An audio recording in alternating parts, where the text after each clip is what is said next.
3 বিয়ে হয়েছে। 3 বিয়ে তো আমি ইচ্ছা করে করি নাই। আমার 50টা বয়ফ্রেন্ড ছিল, সব কয়টাই আমার ব্যক্তিগত বিষয়। একটা কিছু হলে মেয়েদের চরিত্রে আঘাত হানা হয়, ওর তো চরিত্র খারাপ, ওর এটা ওর এটা। আজকে আমি যদি অসুস্থ হয়ে যাই, ধরেন আজকে আমার একটা বড় কোনো অসুখ হলে আমি হসপিটালাইজড, আমাকে কে দেখবে? সাদাত রহমান মারা যাবার পর যথাসম্ভব কোন একটা গণমাধ্যমে আপনি বলেছিলেন যে আমি আর বিয়ে করব না, সাদাত রহমানের স্মৃতি নিয়ে বেঁচে থাকতে চাই। ও আর আমার একটা ইন্টারভিউ ছিল, সেটা খুব সম্ভবত একটা চ্যানেলে, হ্যাঁ। তো সেখানে দেখেন, এখন আমরা জীবনের এক এক সময় আমরা এক এক রকম কঠিন পরিস্থিতি আপনার পার করি।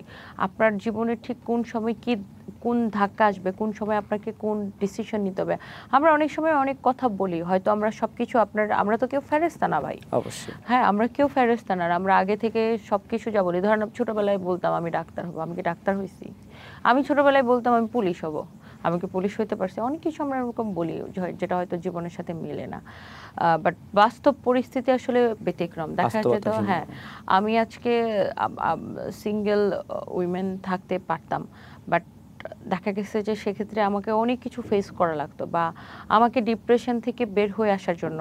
আমার কাছে আরেকটা জিনিস মনে হয়, দেখেন, ভালো থাকা ইটস এ চয়েস। আমি মানুষকে দেখানোর জন্য যে সোশ্যাল মিডিয়ার মানুষ আমাকে কি বলবে, বা আমার আশেপাশের মানুষ আমাকে কি বলবে, মানুষকে দেখানোর জন্য আমি আনম্যারিড থাকলাম, বা আমি কারোর সাথে রিলেশনে থাকলাম না, বাট ভিতরে ভিতরে কি আমি ভালো থাকতাম? অবশ্যই না। সো মানুষকে দেখানোর জন্য নিজেকে আনহ্যাপি রাখা আমার কাছে মনে হয় এটা নিতান্ত বোকামি।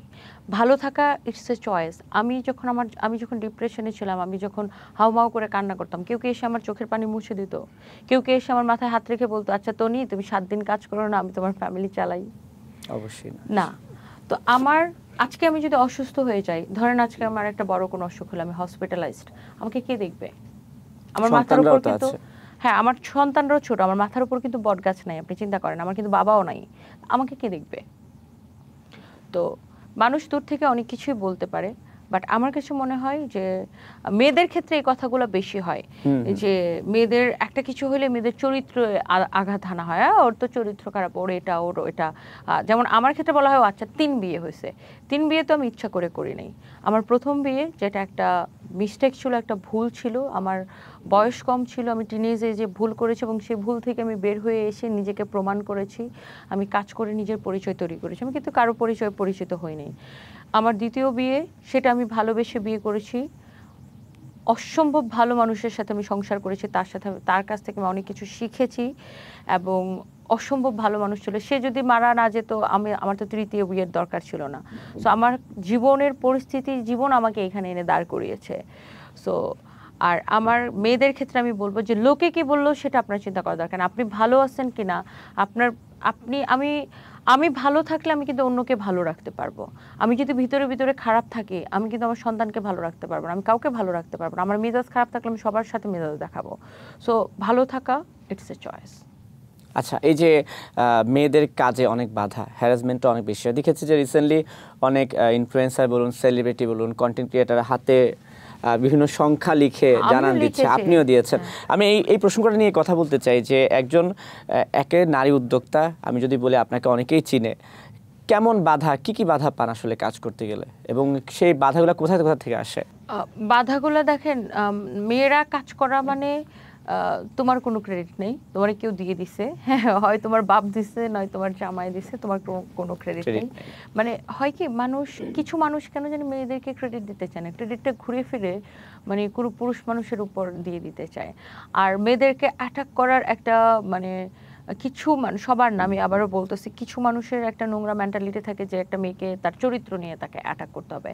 সো আমাদের সমাজে দেখা যায়, আচ্ছা অনেকে বলতে পারে যে দেশে তো আরো অনেক ব্যবসায়ী আছে, বা আপনাকেই কেন বারবার আপনাকে বারবার কথা হয়।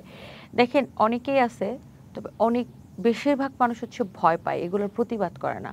আর আমি কিন্তু লক্ষ নারীর কণ্ঠস্বর হয়ে আমি কিন্তু স্পষ্ট কথা বলে ফেলি এবং প্রতিবাদ করি। আজকে দেখেন, আমি যে ব্ল্যাকমেলিংয়ের শিকার হতে যাচ্ছিলাম, বা যে ভয়টা আমাকে দেখানো হচ্ছিল, তারা যেগুলো বের করে নিয়ে আসতে চাইছে, বা যেগুলো সোশ্যাল মিডিয়াতে প্রকাশ করে আমার ব্যক্তিগত বিষয়, সেগুলোতে রাষ্ট্রের কি আসে যায় আপনি বলেন? তারা বলতেছে আমার 50টা বয়ফ্রেন্ড ছিল, আমার 3টা বিয়ে হয়েছে, আমি এই করছি, আমি সেই করছি। হ্যাঁ, সব কয়টাই আমার ব্যক্তিগত বিষয়। আমি এই কাপড় পরি, আমি সেটা করি, সেটা করি। আমার কোয়েশ্চেন হচ্ছে, আমি তো কোনো আইন অমান্য করি না। এতে রাষ্ট্রের কি অসুবিধা? আর তারা যে আমার ব্যক্তিগত বিষয়গুলো অ্যাটাক করে, এগুলো মানুষ এমনিতেই জানে। আমি নিজেই বলছি। আমার যে ৩টা বিয়ে, সেটা আমি নিজেই বলছি। সেটা তো আর মানুষ গাইবীভাবে জানে নাই। সো ব্যাপারটা হচ্ছে যে আপনার সোশ্যাল মিডিয়াতে মেয়েদেরকে ব্যক্তিগত আক্রমণ প্রচণ্ডভাবে করা হয় এবং আমাদের সমাজে কাউকে না কাউকে তো ভাই কথা বলতে হবে এগুলা নিয়ে, এবং আমি খুবই সাহসী, আমি সবসময় এগুলা নিয়ে কথা বলি। এই জন্য হয়তো অনেকে আমাকে পছন্দ করে না। না, পছন্দ করে না বলতে দেখা যায় যে আমরা প্রায় দেখি যে সোশ্যাল মিডিয়া অনেক ক্লিপস ভাইরাল হয় আপনার, যে আপনি অনেক আক্রমণাত্মক ভাষায় হয়তো বা একটু গালি দিয়ে বসেছেন বা তাকে আক্রমণাত্মক ভাষায় কথা বলে বসেছেন, সেগুলো নিয়ে অনেকে কিন্তু মানে প্রশ্ন আছে যে হ্যাঁ, পাবলিক প্লেসে লাইভ করছে, সেখানে ওনাকে অনেকে অনেক কথা বলতেই পারে, উনি কেন আবার সেটা রিপ্লাই দিল বা গালিগালাজ করলো? আমাকে কেন বলতে পারে? আমি কি পাবলিক প্রপার্টি, জনগণের সম্পত্তি? আমিও তো কারো মা, কারো মেয়ে, কারো বোন, আমি তো কাজ করছি ওখানে।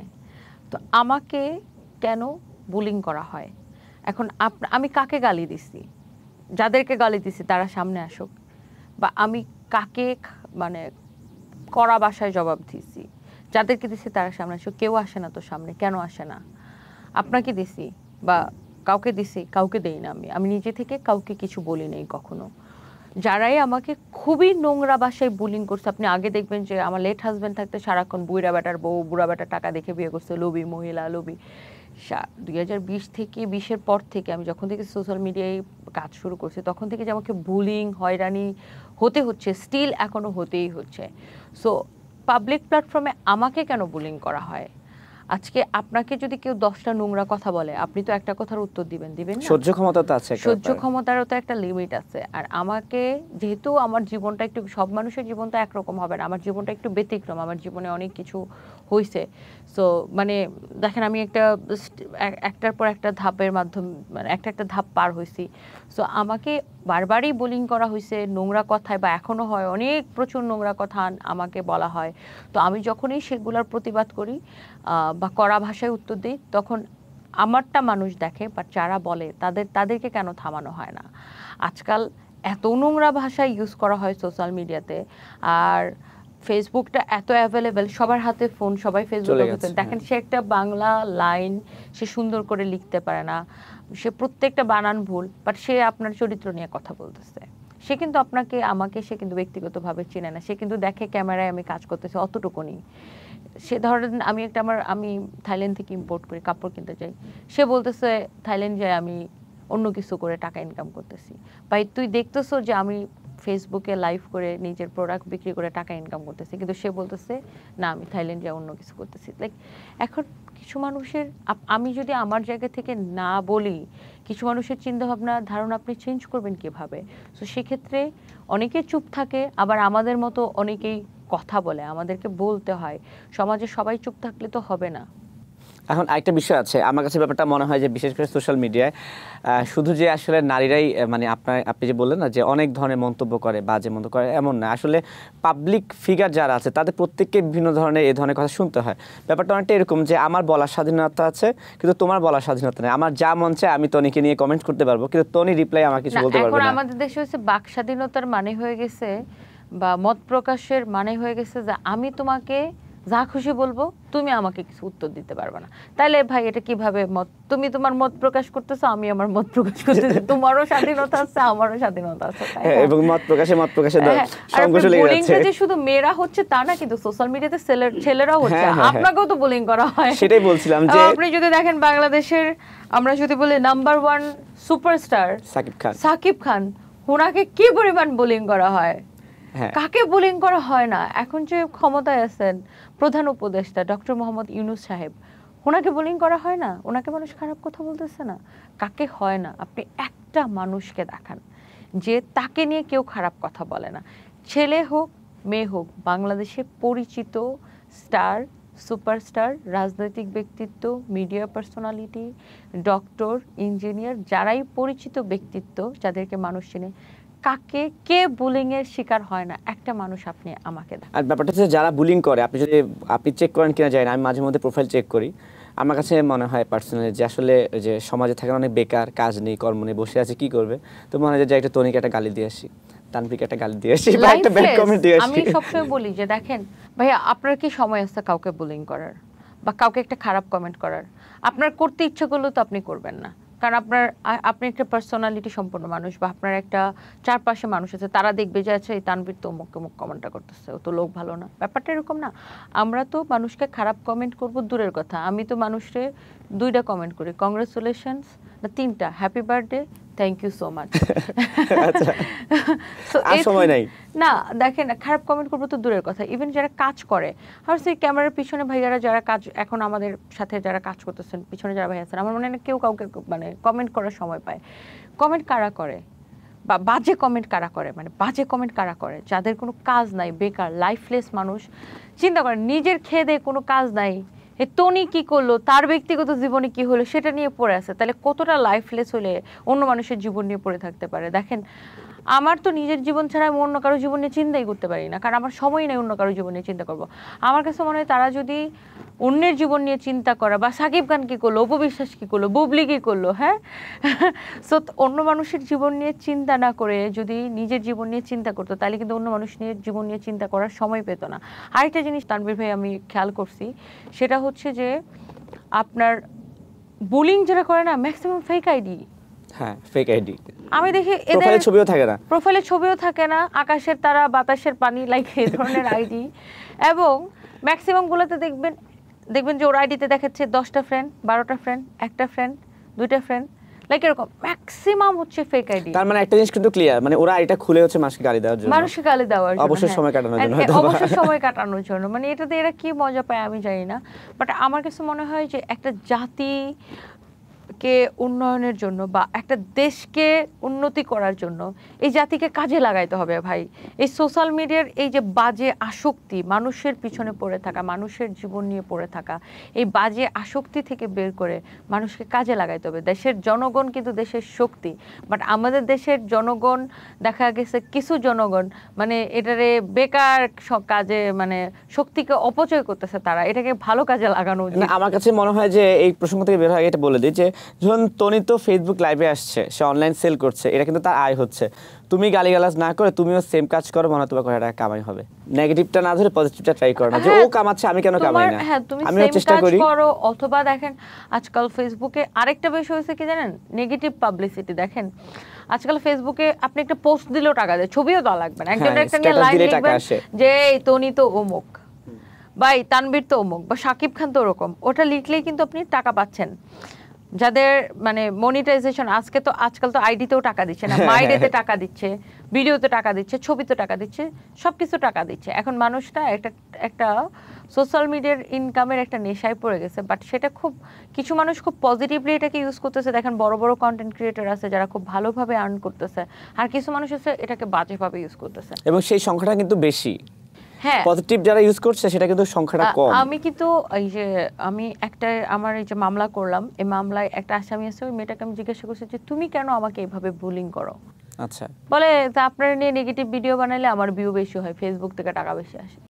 আচ্ছা, আপনি চিন্তা করতে পারেন, কারণ আমার নিয়ে ভিডিও বানালে তার রিচ বেশি হয়, ভিউ বেশি হয়, বা পোস্ট দিলে রিচ বেশি হয়, সে টাকা বেশি পায়, এই জন্য সে আমাকে বুলিং করে। তাহলে চিন্তা করেন এটাকে কিভাবে অপব্যবহার করা হচ্ছে। অথচ দেখেন ভালো ভালো কন্টেন্ট ক্রিয়েটর আছে যারা সুন্দর সুন্দর পোস্ট করে, সুন্দর সুন্দর ভিডিও কন্টেন্ট তৈরি করে, তারা হচ্ছে আপনার আজকাল মানুষ বই পড়েও টাকা ইনকাম করতেছে, মানুষ হচ্ছে হাসায়া টাকা ইনকাম করতেছে, অনেক কিছু করতেছে। ভাই তুমি এটাকে পজিটিভলি ইউজ করো, কেন তুমি অন্য মানুষের পিছনে পড়ে তুমি এটা করতেছো? আচ্ছা ঠিক আছে টনি, আপনার কাছে এখন আমি একটা প্রশ্ন করব ব্যক্তিগত। সেই প্রশ্নটা কেমন, আমরা তো আপনাকে সোশ্যাল মিডিয়ায় দেখছি, আপনি কখনো রাগ হয়ে যাচ্ছেন, হাসি খুশি বাচ্চাদের নিয়ে আছেন, এই যে মামলাও করছেন, হ্যাঁ সব কিছুর মধ্যে আছে, কিন্তু ব্যক্তিগত জীবনে টনি আসলে কেমন, মানে পর্দার আড়ালে টনির জীবনটা কেমন? মানে সেখানেও কি আপনি খুব রাগী, কিংবা এই যে আমরা মাঝে মাঝে দেখি না খুব আক্রমণাত্মক ভাষায় কথা বলছেন, আপনি ব্যক্তি জীবনে কেমন? আমার সাথে নরমালি যখন কারো দেখা হয় সবাই আমাকে একটা কথা বলে, আপু আপনাকে ক্যামেরাতে দেখলে খুব মানে মনে হয় যে আপনি প্রচন্ড রাগী, আর আপনি বাস্তব জীবনে আপনি সম্পূর্ণ ডিফারেন্ট একটা মানুষ। এটা মানুষ আমাকে বলে, কেন জানি না। আসলে সোশ্যাল মিডিয়াতে হয়তো কি যে মানে আমি এত বুলিং এর শিকার হয়েছি যে আমি আসলে ওইগুলোর উত্তর দিতে দিতে আর ওইগুলোর ছোট ছোট ক্লিপ কেটে মানুষ এত ভাইরাল করছে যে মানুষের মধ্যে একটা ধারণা তৈরি গেছে যে আচ্ছা আমি মনে হয় খুব রাগী। আমি ব্যক্তিগত জীবনে খুব কম কথা বলি, আর রাগ আবার আছে, বাট সেটাও খুব কম দেখায়, আমি খুব কম দেখাই। আমি মানে রাগ তো সবারই থাকে কম বেশি, খুব কম দেখাই। ব্যক্তিগত জীবনে আমি খুব ডিফারেন্ট একটা মানুষ, যারা আমাকে ব্যক্তিগতভাবে চিনে মিশে তারাই খুব ভালো জানে। আর আসলে আমার একটা স্ট্রং পার্সোনালিটি আছে, আর আমার সাহস আছে, সেটা ক্যামেরার সামনেও যেরকম ব্যক্তিগত জীবনে এরকম। আমি বিশ্বাস করি যে আমি যদি সৎ থাকি, আমি যদি কোনো আইন ভঙ্গ না করি, আমি যদি কারো ক্ষতি না করি, তাহলে আমাকে যদি কেউ অকারণে অ্যাটাক করে, আমি নিজেকে প্রোটেক্ট করা এটা আমার অধিকার, তাই না? এবং আমি যেটা সত্যি কথা সেটা আমি বলবোই, এবং আমি যে কোনো কিছু ফেস করতে পারি, আল্লাহ আমাকে সেই সৎ সাহস দিচ্ছে। ব্যবসা ছাড়া আর কি কি পারেন আপনি? ধরুন মানুষের তো অনেক ক্রিয়েটিভিটি আছে, আপনার কি কি আছে? ধরুন গান গায়, নাচতে পারে, কবিতা আবৃত্তি করে, ভালো ড্রয়িং করে। তনিকে তো আমরা দেখিনি, এই জন্য আমি বের করতে যাচ্ছি যে আপনার ক্রিয়েটিভিটি কি কি আছে যেগুলো আমরা কখনো দেখিনি, অপ্রকাশ্য গল্প। দেখেন, ক্রিয়েটিভিটি যা ছিল সব ব্যবসা করার আগে ছিল। ব্যবসা করতে এসে ক্রিয়েটিভিটি সব পালায় গেছে, কারণ সারাক্ষণ মাথার মধ্যে ওইটাই ঘুরে, এই এখন অমুক সাপ্লায়ার ফোন দিবে, ওই ফ্যাক্টরি থেকে কল আসবে, ওই স্টাফ, সারাক্ষণ মাথার মধ্যে এটাই ঘুরে। আর আমি খুব বাসায় থাকতে পছন্দ করি, ফ্যামিলির সাথে থাকতে পছন্দ করি, অ্যান্ড এটাই মানে আমার। তাহলে একটু আমি 19 সালের আগেই যাই, যে তখন যে বললেন না যে ব্যবসা করতে এসে সব ক্রিয়েটিভিটি হারিয়ে গেছে, তখন আপনার কি কি ক্রিয়েটিভিটি ছিল? গান গাইতে পারেন? না, আমি গান গাইতে পারি না। আচ্ছা।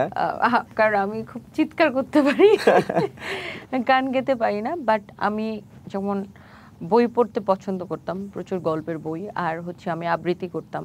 আচ্ছা। তো স্কুল কলেজে থাকতে আসলে অনেক কিছুই করতাম, বাট আমার জীবনটা আসলে ধরেন অনার্স ফার্স্ট ইয়ার থেকে একটু অন্যরকম হয়ে গেছে, তো স্ট্রাগল লাইফ স্টার্ট হয়ে গেছে, তখন আসলে ক্রিয়েটিভিটি আসলে সব চলে গেছে। ব্যবসায় চ্যালেঞ্জ নিতে কেমন পছন্দ করেন?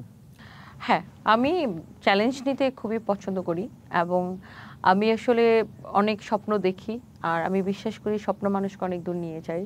আপনার স্বপ্ন হবে আকাশ সমান, স্বপ্ন আপনাকে বাঁচায় রাখবে, স্বপ্ন অনুপ্রেরণা দেয়। এবং আমি অনেক কাজ করতে চাই, আমি চাই যে আমার কোম্পানি একদিন লক্ষ মানুষের কর্মসংস্থান হোক, এবং দিন শেষে কাজ এবং আরো কাজ করতে চাই। আমি কিন্তু প্রশ্ন করেছিলাম চ্যালেঞ্জ নিতে কেমন পছন্দ করেন, এখন আপনি বিপদে পড়ে গেছেন। ধরুন এখন আমি যদি আপনাকে একটা চ্যালেঞ্জ দিই, পারবেন?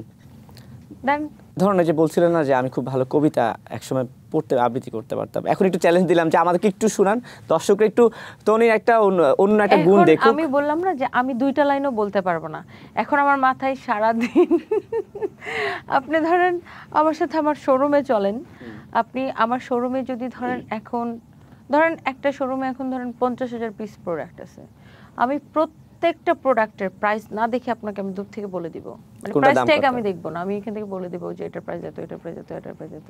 তো কবিতার লাইন সব মাথা থেকে চলে গেছে, প্রোডাক্টের প্রাইস কবিতা এখন সব প্রাইস হয়ে গেছে না? হ্যাঁ। তাহলে কি ওই গুণটা আমাদের আজকে দেখা হচ্ছে না? না, আমি খুবই ডেডিকেটেড ব্যবসায়ী এখন। আচ্ছা, ঠিক আছে। মানে সারাক্ষণ এটার মধ্যে আমাকে ডুবে থাকতে হয়, যেহেতু বিজনেসটা আমি একাই মানে পরিচালনা করি, সবকিছু আমাকে একাই দেখতে হয়, সো ওই সারাক্ষণ ওটার মধ্যে আমাকে থাকতে হয়। ঠিক আছে, তাহলে দুই কলি গানও হবে নাকি? আমি চাচ্ছিলাম একটা ব্যতিক্রম তনিকে মানুষের সামনে আনতে। গান গেলে মানুষ মরে যাবে।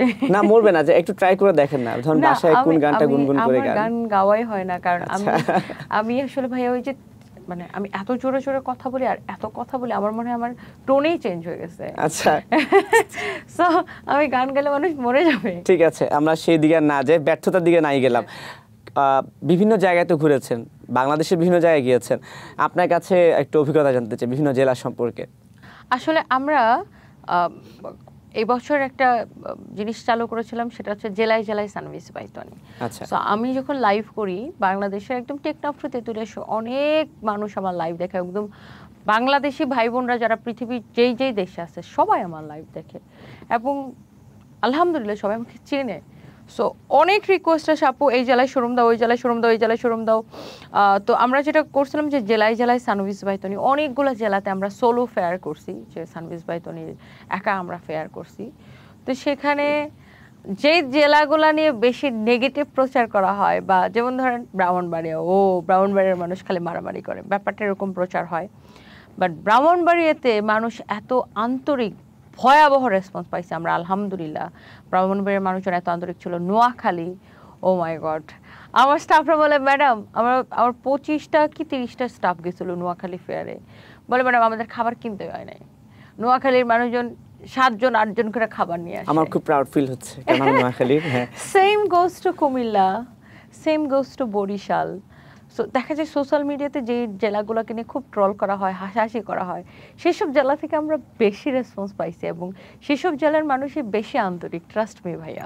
হ্যাঁ, এবং নোয়াখালীকে ধনী জেলা বলা হয় সবচাইতে, একটা নাকি এরকম একটা সার্ভে হয়েছে সরকারি হিসেবে নোয়াখালীতে ধনী জেলা। নোয়াখালী থেকে প্রচুর রিকোয়েস্ট আসে আপু তোমাদের একটা শোরুম করো নোয়াখালীতে। আলহামদুলিল্লাহ আমরা প্রচুর ভালো রেসপন্স পাইছি নোয়াখালীতে, এন্ড ইচ্ছাও আছে নোয়াখালীতে শোরুম করার। ঠিক আছে, আপনিও আমাদের নোয়াখালীতে ওয়েলকাম, সবসময় স্বাগত জানাচ্ছি আপনাকে। Thank you so much. And আসলে মানে আমরা জেলায় জেলায় যাওয়ার পরে যে মানুষজন এত আন্তরিক, সবগুলো জেলাতেই আসলে আমরা মানে মানুষের খুব আন্তরিকতার পরিচয় পেয়েছি, প্রত্যেকটা জেলাতে মানুষের ভালোবাসা পেয়েছি, যেটা আসলে বলার মতো না, প্রত্যেকটা জেলাতেই পেয়েছি। ছোট্ট করে সরফরাজ এবং সানভি, এই নিয়ে তো আসলে আপনার দুনিয়া, ওদের নিয়ে আপনার কি স্বপ্ন? আমার স্বপ্ন হচ্ছে আমার বাচ্চারা ভালো পড়াশোনা করুক। আমি যেভাবে লাইফে স্ট্রাগল করেছি, আমার বাচ্চারা, আমি চাই না কখনো আমার বাচ্চারা কখনো এত স্ট্রাগল করুক। হ্যাঁ, তবে আমার বাচ্চারা মায়ের টাকায় বড় হোক, মানে বড় হোক, মা হচ্ছে তাদেরকে একটা পথ পর্যন্ত নিয়ে যাবে, পড়াশোনা করায় দিবে। বাট আমার বাচ্চাদেরকে আমি কিন্তু খুব কড়া শাসনে মানুষ করি, এবং আমার বাচ্চা যেন নিজের পায়ে দাঁড়ায়, তারা নিজে ইনকাম করে চলুক, এবং সর্বোপরি আমার বাচ্চারা যেন ভালো মানুষ হয়, কারোর যেন ক্ষতি না করে, কোনো মানুষের জন্য ক্ষতির কারণ না হোক, তারা যেন সর্বোপরি ভালো মানুষ হোক, সুশিক্ষিত হোক, এটাই আমার বাচ্চাদের নিয়ে। রিসেন্টলি দেখলাম যে আপনি, সরফরাজ এবং সানভি তিনজন মিলে একটা ফটোশুট বা একটা মডেলিং টাইপের কিছু একটা করেছেন। সো বিশেষ করে সানভি বা সরফরাজকে কি মডেল বানানোর ইচ্ছা আছে কিনা ভবিষ্যতে? না, একদমই না। আমি কখনোই চাই না আমার বাচ্চা যে শুধু মডেল, তা না। আমি কখনোই চাই না আমার বাচ্চা ক্যামেরার সামনে কাজ করুক, সেটা মডেল হোক বা কন্টেন্ট ক্রিয়েটর হোক বা হোয়াট এভার ইট ইজ। আমার বাচ্চা ফেসবুক বা সোশ্যাল মিডিয়ার কোনো প্ল্যাটফর্মে কাজ করুক বা মিডিয়ায় কাজ করুক, আমি সেটা চাই না। আমি চাই আমার বাচ্চা অন্য কিছু করুক। তার মা তো সোশ্যাল মিডিয়ায় কাজ করে, সো বাচ্চাদের আর দরকার নেই। আমি চাই আমার বাচ্চা অন্য কিছু করুক। আর রিসেন্টলি যেটা করা হয়েছে সেটা একদমই, যেহেতু আমি প্রচুর আমার মানে ফটোশ্যুট ভিডিও করা হয়, সো আমার বাচ্চারা খুব চায় মার সাথে একটা ফটোশ্যুট করবে, একই রকম একই কালারের ড্রেস পরে। তো বাচ্চাদের একটা শখ ছিল, জাস্ট বাচ্চাদের শখ পূরণ থেকেই ওটা করা। এবং সেক্ষেত্রে মনে হয় সরফরাজ খুব লাজুক। হ্যাঁ, খুবই লাজুক। আমার 2টা বাচ্চাই খুব লাজুক, এবং আমি আস্তে আস্তে ওদেরকে ক্যামেরার সামনে এখন খুবই কম আনি। দেখা যায় যে আমি লাইভ করার সময় বাচ্চা যদি সাথে থাকে, পিছনে দৌড়াদৌড়ি করতে থাকে, বাট আমি একটা টাইম পরে একদম আমার বাচ্চাদেরকে একদমই ক্যামেরার সামনে আসুক, আমি সেটা চাই না। কিন্তু তাদেরকে কিন্তু মানুষ অনেক ভালোবাসে, পছন্দ করে। আপনার সরফরাজ এবং সানভিরও অনেক ভক্ত আছে কিন্তু। হ্যাঁ, আর আমার বাচ্চা দুটো খুবই ইনোসেন্ট। থাকে না কিছু বাচ্চা যে ছোটবেলা থেকে খুব মানে বড়দের মতো করে কথা বলে, আমার বাচ্চারা কিন্তু ওরকম না। আর আমি বাচ্চাদেরকে আদরও অনেক করি, আবার শাসনও অনেক করি। আমি চাই যে সর্বোপরি আমার বাচ্চারা ভালো মানুষ হোক। আপনার যে শুধু ট্রল হয় বা সমালোচনা করে তা কিন্তু না, আপনার কিন্তু অনেক বড় একটা ফ্যান বেস বা ভক্তগুলো আছে, এটা তো আপনি মানেন। তো তাদের সাথে ঘটা কোনো গল্প আছে যেটা আসলে আপনাকে আবেগী করে, ইমোশনাল করে, কিংবা আপনার মনে আনন্দ দিয়েছে, এমন ছোট্ট কিছু কি শেয়ার করা যায়? সব সময় আমাকে খুব আনন্দ দেয়। দেখেন দেশের, এবং আমি মনে করি যে বাংলাদেশে বা দেশের বাইরে যে যারা এডুকেটেড মানুষ, সবাই আমাকে প্রচুর সাপোর্ট করে। দেখেন বিশেষ করে মায়ের বয়সী, আপনি দেখবেন আপনার মাকে জিজ্ঞাসা করে দেখবেন যে সে আমাকে পছন্দ করে। মায়ের বয়সী সবাই কেন জানে আমাকে অনেক পছন্দ করে, এবং অনেকে মনে করে যে ধরেন সবার জীবনেই তো কম বেশি সুখ দুঃখের ঘটনা থাকে। দেখা গেছে অনেকের মারা চিন্তা করে কি যে আমার মেয়েটা কষ্ট করতেছে, ইস আমার মেয়েটা তনির মতো হইলে মানুষ এরকম যোগ্য জবাব দিতে পারতো। অনেকেই এটা ইয়ে করে যে সবাই তো দেখেন সমাজটা যে, সমাজের কিছু মানুষ যে খারাপ, সেটা যে শুধু আমার একার জন্য খারাপ তা না, প্রত্যেকটা মেয়ের জন্যই কিন্তু তারা অভিশাপ। প্রত্যেকটা মেয়েকেই তারা এরকম করে, সবার চারপাশে এরকম মানুষজন থাকে, তো মারা এইভাবে চিন্তা করে। তো আলহামদুলিল্লাহ যে প্রতিদিন মানুষ আমাকে অনেক অনুপ্রেরণা দেয়, এবং দেখা গেছে এরকম অনেক মানুষ আপনার ঢাকার বাইরে থেকে দূর দূরান্ত থেকে আমার সাথে দেখা করার জন্য চলে আসে, দেশের বাইরে থেকে চলে আসে, ইন্ডিয়া থেকেও অনেকে চলে আসছে, এবং অনেক আছে আমেরিকা থেকে, কানাডা থেকে, অনেক দেশ থেকে দেশে এসেই প্রথমে আমার সাথে দেখা করতে চলে আসে। সো এগুলো সবসময় অনুপ্রেরণা দেয়, এবং আমি যেখানেই যাই আলহামদুলিল্লাহ দেখবেন যে হাজার হাজার মানুষ চলে আসছে। মানুষের সাপোর্ট আমাকে অনেক বেশি অনুপ্রেরণা দেয়, যে মানুষ এত অ্যাপ্রিসিয়েট করে। বিশেষ করে মেয়েরা সবসময় বলে যে আপু তোমাকে দেখে আগে আমি কাউকে কিছু বলতে পারতাম না, শুধু খালি চোখের পানি ফেলতাম, তোমাকে দেখে শক্তি পাই, সাহস পাই যে মেয়েরাও কিছু করতে পারে, তুমি আমাদের হচ্ছে যে তুমি আমাদেরকে ইন্সপায়ার্ড করো। সো এটা ভালো লাগে, এটা মানে মনে হয় যে যাক কিছু তো একটা করতে পারছি মানুষের জন্য। ঠিক আছে, তো অনেক কথা বলে ফেলছি আপনার সঙ্গে, সময় বলছে যেতে হবে আর কি। নতুন জীবনে পা দিয়েছেন, যদি আমাদের ভাই সম্পর্কে ছোট্ট করে কিছু বলতে বলি, কি বলবেন? আলহামদুলিল্লাহ ভালো আছি, এবং সে ভালো মানুষ দেখে তাকে বিয়ে করেছি, এবং সে খুব সাপোর্টিভ, অ্যান্ড আমার জন্য, আমার বাচ্চাদের জন্য, আমার ফ্যামিলির জন্য সে খুব সাপোর্টিভ, শিক্ষিত মানুষ। এটাই। আর একটা হচ্ছে সবচেয়ে খুব আপনি খুব মানে মজা পাবেন, সে হচ্ছে সোশ্যাল মিডিয়াতে এত অ্যাক্টিভ ছিল, এবং সে আমাকে আমার সাথে কথা বলার আগে সে জানতো না আমি কে। সে 20 বছর ধরে লন্ডনে আছে, তো সে রিসেন্টলি সোশ্যাল মিডিয়াতে অ্যাক্টিভ হয়েছে, যেহেতু তার ওয়াইফ এখন আমি সোশ্যাল মিডিয়াতে কাজ করি, এবং সে খুব অবাক হয়, মানে সোশ্যাল মিডিয়াতে সে এটাকে নতুন করে এক্সপ্লোর করতেছে, সে যত দেখে অত অবাক হয়, এবং সে বলে যে আসলে এগুলো হয় বাংলাদেশে। ব্যাপারটা এরকম আর কি। তো আলহামদুলিল্লাহ ভালো আছি। ভালো আছেন, আমরা চাই আপনি ভালো থাকুন, সানভি, সরফরাজ সবাই ভালো থাকুক। শেষমেশ যারা আপনাকে ভালোবাসে, যারা সমালোচনাও করে, তাদের সবার উদ্দেশ্যে যদি ছোট্ট করে কিছু বলার থাকে। যারা ভালোবাসে তাদেরকেও ভালোবাসা, যারা সমালোচনা করেন তাদেরকেও ভালোবাসা, এবং আপনারা সমালোচনা করেন বলেই আমি নিজেকে আবার ঝালাই করে নেওয়ার, বা নিজেকে আরেকটু গুছিয়ে নেওয়ার, নিজেকে আরও ব্যক্তিত্ব সম্পন্ন করার সুযোগ পাই। তবে প্রত্যেককে আমার ভালোবাসা, আপনারা আসলে পাশে থাকুন, আমরা চেষ্টা করছি, কাজ করছি। সানভিজ ভাই তনিকে ভালোবাসবেন, আমাকে ভালোবাসবেন, এবং আপনাদের প্রতি অনেক ভালোবাসা। ঠিক আছে, আপনাকেও অসংখ্য ধন্যবাদ, সময় দিয়েছেন, এবং বলতে গেলে একদম মন খুলে দুজন কথা বলেছি, ভালো লেগেছে আমার কাছে। ভালো থাকবেন আপনি। আপনাকে অনেক ধন্যবাদ ভাইয়া, এবং সময় টিভিকে অনেক ধন্যবাদ। ঠিক আছে, আপনাকেও ধন্যবাদ। দর্শক, এতক্ষণ আড্ডা দিচ্ছিলাম, কথা বলছিলাম রুবায়েত ফাতিমা তনির সঙ্গে, অনেক প্রশ্নই করেছি, হয়তোবা আপনাদেরও মনে সেই প্রশ্নগুলো ঘুরপাক খাচ্ছিল, আশা করি উত্তর পেয়েছেন। যে যেখানে আছেন ভালো থাকবেন, এবং সময় টেলিভিশনের সঙ্গে থাকবেন।